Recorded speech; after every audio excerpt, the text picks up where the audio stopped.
शेतकऱ्यांच्या प्रश्नांसाठी आणि शेतकऱ्यांच्या वेदनांसाठी बच्चू कडू यांच्यासह शेतकरी नेत्यांनी भव्य आंदोलन उभारलं आणि या आंदोलनाच्या माध्यमातून सरकारला धारेवर धरण्याचा प्रयत्न केला। मात्र असंच आंदोलन आता छत्रपती संभाजीनगरात मराठवाड्यातील शेतकऱ्यांसाठी उभा राहणार आहे। त्यांचा उद्देश हा आहे मराठवाड्यातील शेतकऱ्यांना न्याय मिळावा, नुकसान भरपाई मिळावी, कर्जमाफी व्हावी आणि त्यासोबतच ओला दुष्काळ जाहीर करावा।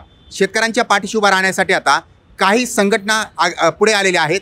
धर्मवीर छत्रपती संभाजीराजे शौर्य प्रतिष्ठान हे उपोषण करते, हे आंदोलन करते। कसं असणार स्वरूप ते त्यांच्याकडून जाणून घेऊयात। राजेश्री उमरे हे उपोषणाला बसणार आहेत। काय तुमची भूमिका आहे, भावना आहे, का तुम्ही या उपोषणाला बसताय? आम्ही मागच्या काही दिवसापासून आपण असं पाहतोय की अतिवृष्टी ही मराठवाड्यामध्ये चालूच आहे। त्याचबरोबर परतीचा जो पाऊस म्हणता येईल, पण हा परतीचा पाऊस नसून मला असं सांगायचं की मराठवाड्यामधला पाऊस आलेला जो आहे तो आत्तापर्यंतही इथेच थांबलेला आहे। रब्बी असेल किंवा खरीप हंगामातली जी पिकं आहे त्याचं प्रचंड प्रमाणामध्ये नुकसान झालेलं आहे। काल आम्ही पळशी या गावामध्ये गेलेलो होतो, छत्रपती संभाजीनगरमधील।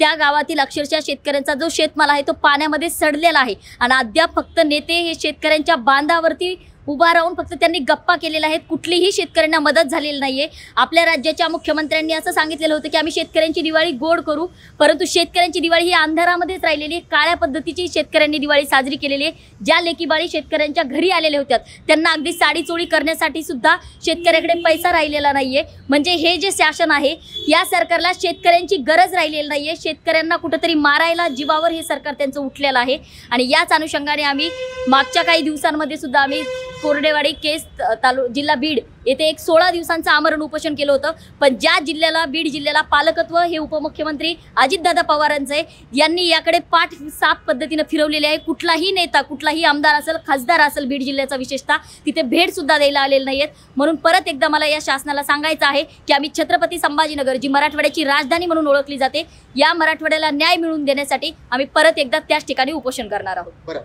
तुम्हाला काय वाटलं आता मराठा आरक्षणानंतर शेतकऱ्यांचा प्रश्न घ्यावा म्हणून? काय माहिती आहे का दादा, शेतकऱ्यांना आज खरंच गरज आहे। आणि तुम्हाला सांगतो मी, महाराष्ट्रात सगळ्यात जास्त मराठवाड्याचं नुकसान झालेलं आहे। शेतकऱ्यांचं जे मराठवाड्यातलं नुकसान झालं, यामुळे मराठवाड्यातल्या शेतकऱ्यांना जोपर्यंत न्याय मिळत नाही तोपर्यंत आम्ही हे आंदोलन किंवा इथून पुढे उपोषण, रास्ता रोको, हे लढे जे करणार आहेत हे फार तीव्र आणि आक्रमक स्वरूपात करणार आहे आणि सरकारला अक्कल घडू असं आम्ही सगळं करणार आहोत। तुम्हाला ज्या सरकारने आम्हाला 7/12 कोरा करू, तुम्हाला दिवाळीच्या अगोदर मदत करू, ह्या ज्या खोट्या आश्वासनं दिलेत हे आम्ही कधीही सहन करणार नाहीत।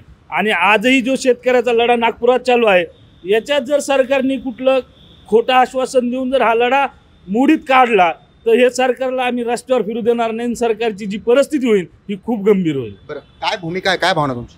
भावना एकच आहे, शेतकऱ्याला न्याय मिळाला पाहिजे। आम्ही काही दिवसाअगोदरच एक केजमध्ये खूप मोठा लढा उभा केला होता। उपोषणाचं माध्यम असेल, बैलगाडी मोर्चा काढला, ट्रॅक्टर मोर्चा काढला, आत्मदहनापर्यंतचा पवित्रा शेतकऱ्यांनी तिथे घेतला। पण तरी जर सरकार जर फक्त या शेतकऱ्यांना येड्यात काढायचं काम करत असेल तर आम्ही सध्या फक्त या भूमिकेत आहोत की आज जो निर्णय होतो, बच्चू भाऊंचं एक आंदोलन आहे, त्याची ताकद कुठेही कमी पडता कामा नये। म्हणून आम्ही आमचे सहकारी मित्र पुष्पक देशमुख आणि अजून 101 कार्यकर्ते आम्ही तिथं प्रातिनिधिक स्वरूपात तिथे आमच्या संघटनेला पाठिंबा देण्यासाठी पाठवलेला आहे।